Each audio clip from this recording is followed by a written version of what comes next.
अन्नपूर्णे सदा पूर्णे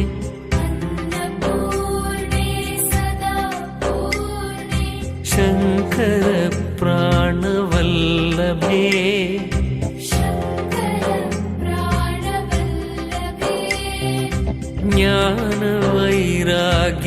ज्ञानवैराग्यसिद्ध्यर्थम्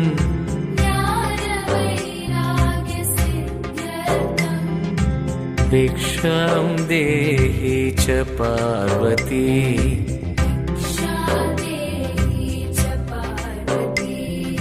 माता च पार्वती देवी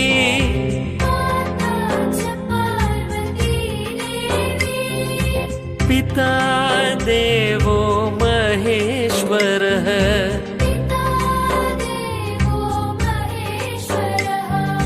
बान्धवा शिव भक्ताश्च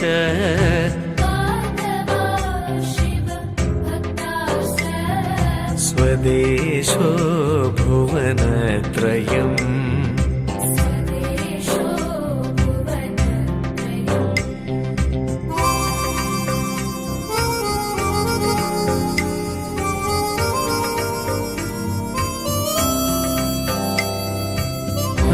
अन्नपूर्णे सदा पूर्णे शङ्कर